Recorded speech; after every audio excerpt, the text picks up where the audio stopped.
সুপ্রিয় দর্শক, আসসালামু আলাইকুম। আপনাদের সবাইকে স্বাগত জানাচ্ছি এখনকার আলোচনায়। আপনাদের সঙ্গে আছি আমি সিরাজুল ইসলাম। দর্শক, সুইজারল্যান্ডের জেনেভায় ইরান এবং আমেরিকার মধ্যে যে আলোচনা চলছে, সেই আলোচনা বেশ একটা ভালো অগ্রগতি লাভ করেছে, এমনটি জানিয়েছেন ইরানের পররাষ্ট্র মন্ত্রণালয়ের মুখপাত্র ইসমাইল বাকাই। 4টি গুরুত্বপূর্ণ তথ্য দিয়েছেন এই আলোচনার ফলে কি ডেভেলপমেন্ট এসেছে সেই বিষয়ে। আপাতত যে ডেভেলপমেন্টের কথা ইসমাইল বাকাই জানিয়েছেন, তাতে এই আলোচনা নিয়ে মোটামুটি আশাবাদী হওয়া যায়। তবে গতকাল লোকাল টাইম সন্ধ্যার দিকে কিন্তু ডোনাল্ড ট্রাম্পের একটা বক্তব্যকে কেন্দ্র করে ইরানের প্রতিনিধি দল আলোচনা থেকে ওয়াকআউট করেছিল।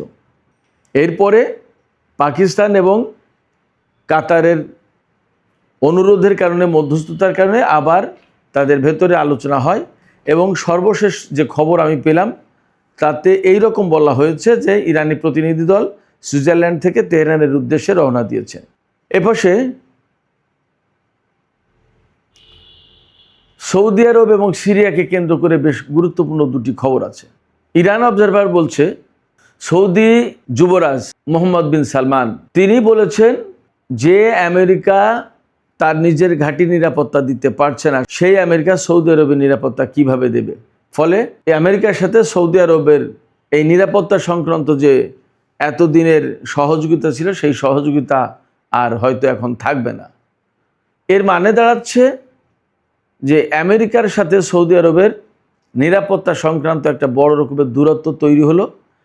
তার মানে হচ্ছে মধ্যপ্রাচ্যে অনেক বড় পরিবর্তন আসতে যাচ্ছে যদি এই বক্তব্য সঠিক হয়।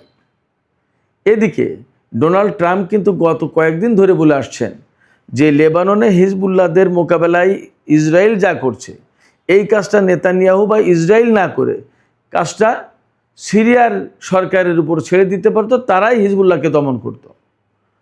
আজকে খবর দেখলাম সিরিয়ার প্রেসিডেন্ট আহমেদ আল সারা বা আল জোলানি তিনি বলেছেন যে আমাদেরকে কেন হিজবুল্লাহর বিরুদ্ধে অভিযান চালাতে বলছে আমি বুঝি না, আমরা তো আসলে এই কাজটা করব না, আমরা এই কাজটা করতে ইচ্ছুক নই। ভেতরের খবর হচ্ছে এর পেছনে নাকি সৌদি আরব আছে।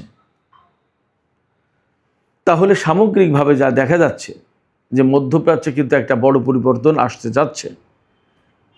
এই পরিস্থিতিতে আসলে এই সম্ভাবনা কতটা এবং প্রকৃতপক্ষে যাচ্ছে কোথায় ঘটনা, যদি এমন হয় তাহলে আমেরিকার প্রভাব প্রতিপত্তি এবং মধ্যপ্রাচ্যে আমেরিকার অবস্থান আসলে কি হতে যাচ্ছে। আঞ্চলিক দেশগুলো যদি এই রকম একটা অবস্থান নেয়, সেক্ষেত্রে ইসরায়েলের অবস্থানই বা কী হবে। একই সাথে এই প্রশ্ন আসছে, তাহলে ইরান কি এই অঞ্চলের খুবই প্রভাবশালী দেশ হতে যাচ্ছে, যেটা অনেকেই ধারণা করছেন। সুপ্রিয় দর্শক, এই সমস্ত বিষয় নিয়েই এখনকার ভিডিওতে আলোচনা করব। আশা করি ভিডিও ভালো লাগবে এবং শেষ পর্যন্ত আপনারা সবাই সঙ্গেই থাকবেন। আর ভিডিও যদি ভালো লাগে তাহলে লাইক, কমেন্ট, শেয়ার করবেন এবং চ্যানেলটি সাবস্ক্রাইব করে সাথেই থাকবেন। দর্শক, চলুন প্রথমেই সুইজারল্যান্ডে ইরান এবং আমেরিকার মধ্যকার আলোচনা এবং বিভিন্ন ঘটনা কি কি ঘটেছে সেই সমস্ত নিয়ে প্রথমে কথা বলি। গতকাল 21শে জুন রোববার 2026 সাল জেনেভায়, সুইজারল্যান্ডের জেনেভা শহরে ইরান এবং আমেরিকার মধ্যে বলা যায় ঐতিহাসিক বৈঠক শুরু হয়েছিল। এই বৈঠকে ইরান এবং আমেরিকার কর্মকর্তারা একেবারে সরাসরি বৈঠকে বসেছেন, মুখোমুখি বৈঠকে। বৈঠকে কি কি আলোচনা হয়েছে সেই দিকে যাওয়ার আগে কি কি ঘটেছে তাই একটু বলি। একটা ফটো সেশন হয়, হ্যান্ডশেক করার একটা ব্যাপার থাকে, কিন্তু ইরানি প্রতিনিধি দল সুস্পষ্ট করে পাকিস্তানের কাছে বলেছিল, আমরা কোনো হত্যাকারীর সাথে হ্যান্ডশেক করব না এবং ফটোও তুলব না। আমরা তাদের সাথে এখানে হ্যান্ডশেক করতে বা ফটো তুলতে আসিনি, আমরা আলোচনা করতে এসেছি, আলোচনাটাই হবে। তার মানে খুব একটা শক্ত অবস্থান নিয়েছে আমেরিকার সাথে। তার মানে এর ভেতর দিয়ে এই বার্তা ক্লিয়ার যে এই আলোচনা হলেও আমেরিকার সাথে ইরানের যদি কোনো চুক্তি হয়ও, তার মানে আমেরিকার সাথে ইরানের সম্পর্ক স্বাভাবিক হয়ে যাচ্ছে না। যা হোক, এরপরে সোশ্যাল ট্রুথে প্রেসিডেন্ট ডোনাল্ড ট্রাম্প একটা পোস্ট দিয়েছিলেন। সেই পোস্টে বলেছেন, ইরান যদি হিজবুল্লাহর তৎপরতা যদি লেবাননে কন্ট্রোল না করে, নিয়ন্ত্রণ না করে, তাহলে আমরা ইরানের উপরে ব্যাপক বড় রকমের হামলা চালাবো, যা গত সপ্তাহের হামলার চেয়ে অনেক বেশি কঠোর হবে। এই যে হুমকি দিয়েছেন ডোনাল্ড ট্রাম্প, এই হুমকির পর ইরানের কর্মকর্তারা ভীষণভাবে ক্ষিপ্ত হয়ে ওঠেন, ক্ষুব্ধ হয়ে ওঠেন এবং তারা প্রতিবাদ করে আলোচনা থেকে ওয়াক আউট করে। তারা আর গতকাল সন্ধ্যায় কোনো আলোচনায় বসেননি। ইরানের কর্মকর্তারা এখন দাবি করেছেন যে ট্রুথ সোশ্যালে ডোনাল্ড ট্রাম্প এই পোস্ট দিয়েছেন, সেই ট্রুথ সোশ্যালে ওনাকে দুঃখ প্রকাশ করে সরি বলে পোস্ট দিতে হবে। ডোনাল্ড ট্রাম্প তাতে রাজি হচ্ছেন না। এই ব্যাপারে পাকিস্তানের কাছে পরিষ্কার বার্তা দিয়েছে ইরান, পাকিস্তান এবং কাতারের কাছে। পাকিস্তান এবং কাতার আমেরিকার কাছে এই মেসেজ পৌঁছে দিয়েছে। দেওয়ার পরে ডোনাল্ড ট্রাম্প তাতে রাজি হচ্ছে না বলে শেষ খবর। আমি এই ভিডিও যখন শেষ করে ফেলবো তারপরে কি হয় সেটা আমি এখনই বলতে পারছি না। তার মানে ইরান সুইজারল্যান্ডের আলোচনাতে গিয়েও বেশ কঠোর অবস্থানে আছে, তারা শক্ত অবস্থানে আছে। মেসেজ কিন্তু ক্লিয়ার মেসেজ দিচ্ছে আমেরিকাকে। যা হোক, এর আগে পরে যে সমস্ত আলাপ আলোচনা হয়েছে ইরানের সাথে আমেরিকার, তাতে ইরানের পররাষ্ট্র মন্ত্রণালয়ের মুখপাত্র ইসমাইল বাকাই তিনি যে তথ্য দিয়েছেন তাতে 4টা ইনফরমেশন খুব গুরুত্বপূর্ণ। তিনি বলেছেন যে 4টা বিষয়ে অগ্রগতি হয়েছে এবং ইরানের পররাষ্ট্রমন্ত্রী সাইদ আব্বাস আরাকচি থেকে শুরু করে অনেকেই বলছেন যে আমেরিকার সাথে যে আলোচনা হয়েছে সেটা একটা ভালো অগ্রগতি। আলোচনা যদি এইভাবে এগিয়ে যায় তাহলে হয়তো একটা ভালো রেজাল্ট আসতে পারে। কি অগ্রগতি হয়েছে সে ব্যাপারে ইসমাইল বাকাই যা বলেছেন তা হচ্ছে, লেবাননের যুদ্ধক্ষেত্র শান্তিপূর্ণ স্থিতিশীল করার জন্য কনফ্লিক্ট কন্ট্রোল ইউনিট গঠন করা হয়েছে।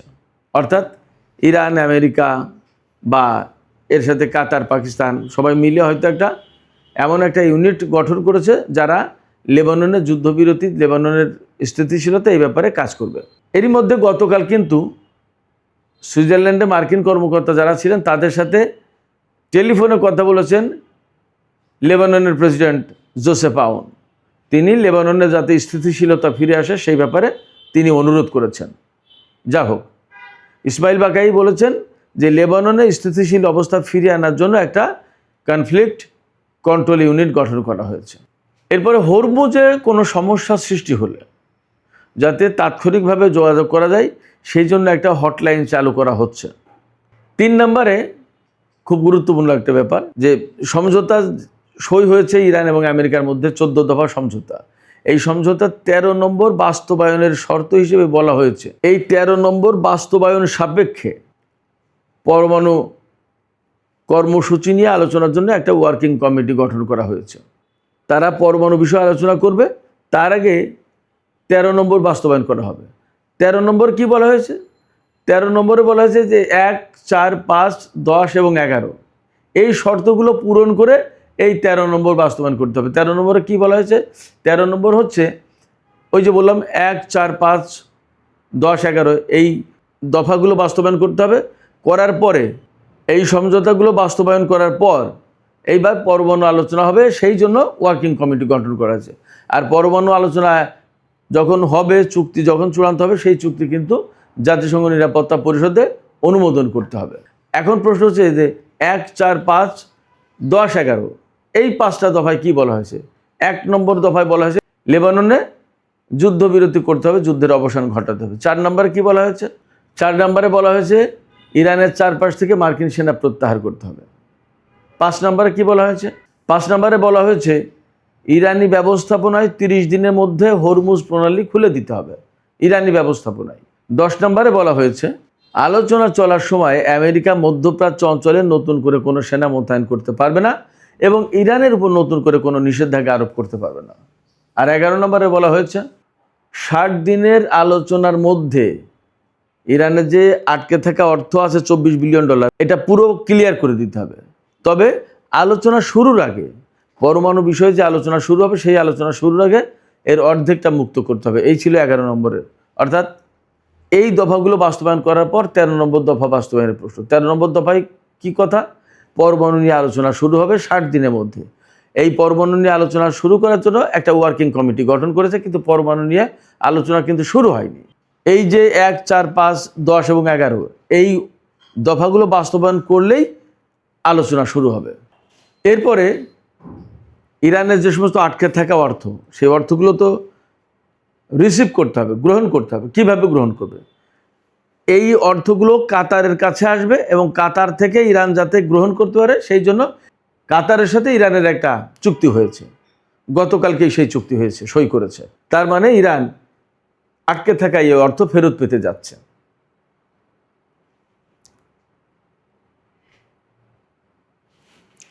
এছাড়া এই যে পরমাণু বিষয়ে যে আলোচনা চলবে 60 দিন, এই যে শুরু থেকে 60 দিন পর্যন্ত, সমঝোতা যেদিন সই হয়েছে সেদিন থেকে 60 দিন পর্যন্ত, এই সময়ে ইরান কোনো রকমের নিষেধাজ্ঞা ছাড়া বিনা বাধায় তেল, গ্যাস এবং তেলজাত পণ্য, অর্থাৎ যে জিনিসগুলো নিষেধাজ্ঞার আওতায় ছিল মার্কিন এবং জাতিসংঘের, সেইগুলো বিনা বাধায় বিক্রি করতে পারবে 60 দিন পর্যন্ত।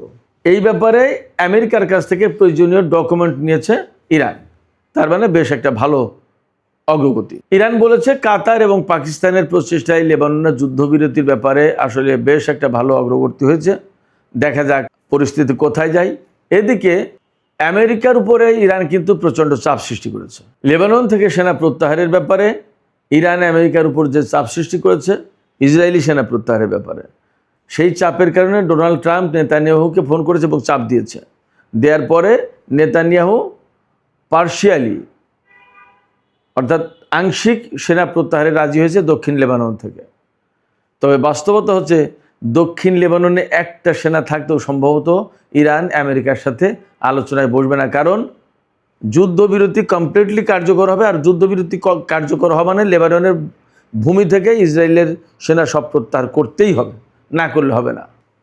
এই ছিল ইরান এবং আমেরিকার মধ্যে সুইজারল্যান্ডের জেনেভা শহরে যে আলোচনা হয়েছে, সেই আলোচনা সম্পর্কিত মোটামুটি গুরুত্বপূর্ণ তথ্য আমি আপনাদের সামনে তুলে ধরলাম।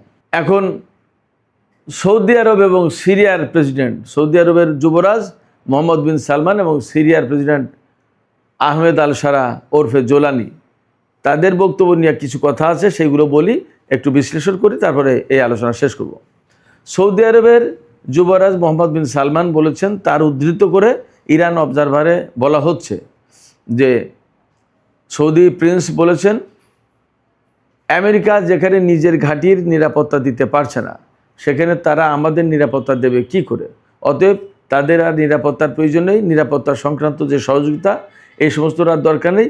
আমেরিকা আমেরিকার মতোই থাকুক, আমরা আমাদের মতো থাকি, আমরা আমাদের ব্যাপারটা দেখব।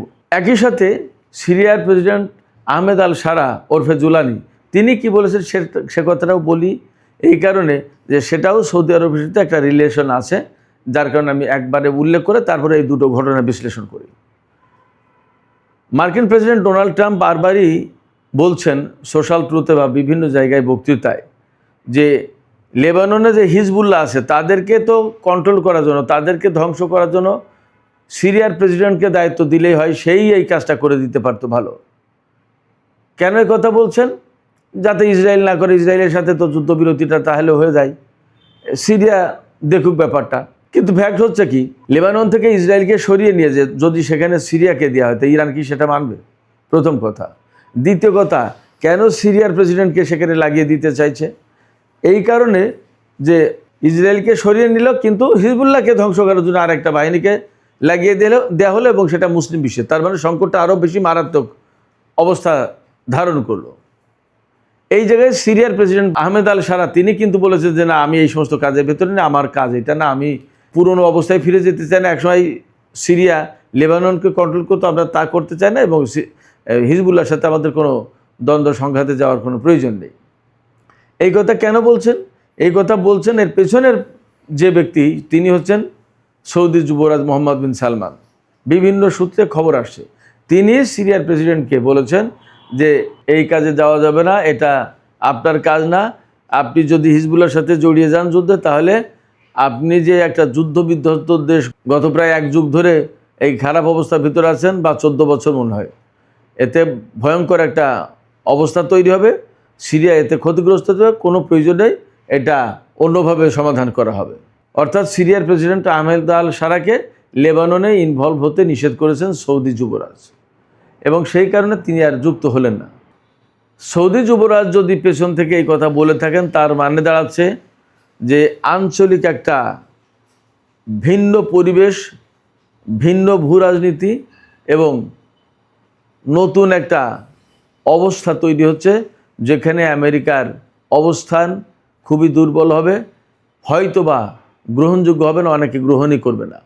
তার মানে দাঁড়াচ্ছে এই যে যুদ্ধটা হয়ে গেল ইরানের সাথে ইসরায়েল এবং আমেরিকার, এই জায়গা থেকে মধ্যপ্রাচ্যের বিশেষ করে উপসাগরীয় দেশগুলোর কাছে এইবার তা ক্লিয়ার যে ইরানকে আমেরিকা এবং ইসরায়েল দুইজন মিলে যখন হারাতে পারেনি, তাহলে আমরা কোথায়? অতএব ইরানের সাথে মিলেমিশে এই অঞ্চলে থাকতে হবে। This is the reality. এবং ইরান, রাশিয়া এবং চীনের নেতৃত্বে নতুন বলয় গড়ে উঠছে এবং এই বলয় বিশ্ব কন্ট্রোল করবে, এটাও বাস্তব। অতএব এই বাস্তবতা বুঝে সৌদি যুবরাজ এখন নতুন পরিবেশে খাপ খাওয়ানোর চেষ্টা করছে। সম্ভবত আমরা অল্প সময়ের ভেতরে ইরানের সাথে আরব এবং উপসাগরীয় আরব দেশগুলোর একটা নতুন মাত্রার সম্পর্ক দেখব, এমনটা আশা করার যথেষ্ট কারণ আছে। সুপ্রিয় দর্শক, এখনকার আলোচনা এখানে শেষ করতে চাইছি। যাবার আগে আপনাদের কাছে প্রশ্ন করি, আপনাদের মতামত কি? আমার কাছে তো মনে হয় যা সিচুয়েশন, যা পরিস্থিতি, যে খবরগুলো বললাম, ব্যাপারগুলো যদি এইরকম হয়, তাহলে সত্যি সত্যি মধ্যপ্রাচ্যে নতুন একটা পরিবেশ তৈরি হতে যাচ্ছে। বিরাট পরিবর্তনের ভেতর দিয়ে নতুন মধ্যপ্রাচ্য গড়ে উঠবে আমার কাছে মনে হচ্ছে, এবং সেখানে ডেফিনেটলি ইরান একটা গুরুত্বপূর্ণ শক্তি হবে, যার সাথে সবাই সহযোগিতামূলক সম্পর্ক গড়ে তোলার চেষ্টা করবে। আপনাদের কি মনে হয়? আপনাদের মতামত কমেন্টে জানাতে পারেন। আর ভিডিও ভালো লাগলে লাইক, কমেন্ট, শেয়ার করবেন এবং চ্যানেলটি সাবস্ক্রাইব করে সাথেই থাকবেন। দর্শক, আলোচনা এখানেই শেষ করছি। আপনারা সবাই অনেক অনেক ভালো থাকুন। আপনাদের সবার অনেক মঙ্গল কামনা করছি। আল্লাহ হাফেজ।